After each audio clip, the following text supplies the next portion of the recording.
Своих гаспадароў здабыў дом на улице Барыкіна. Сярод навасельцаў сям'я Прышчэпавых, якая выхоўвае двоих дзяцей. Жыллё – гэта не толькі матэрыяльная падтрымка, але і нагляднае сведчанне таго, як дзяржава шануе сваіх праваахоўнікаў. Поддержка государства очень нас радует. А профессиональный праздник и вручение ключей стало для нас очень хорошим событием. Это новый этап жизни. Я уверена, что он будет светлый, хороший. Как здорово, что у детей появится новая комната, отдельная комната. Арендное жыллё предоставляется ў рамках адпаведнага указа прэзідэнта. У далейшым кватэры можна будзе прыватызаваць пры наяўнасці пэўнага тэрміну выслугі.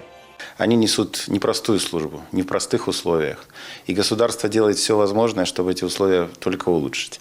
Вы видели, какие прекрасные лица, когда семья выходит с ребенком, с папа, мама, да, то есть они получают эти ключи от первой арендной своей квартиры, первого своего жилья. Я думаю, это более чем счастье. У гонар надыходзячага свята увагу надалі супрацоўніцам службы. 9 з іх атрымалі ўзнагароды. Сярод іх Татьяна Концавая, якая прысвяціла працу ў службе аховы 25 гадоў. Женщина в погонах сталкивается с теми трудностями, которыми мужчина не сталкивается.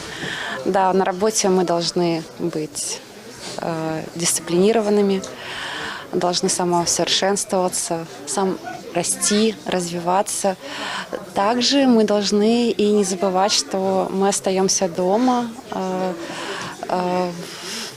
женщиной. В первую очередь мы должны оберегать уют и оставаться нежными, милыми. У беларускай міліцыі захоўваюцца традыцыі, выхоўваецца маладая змена.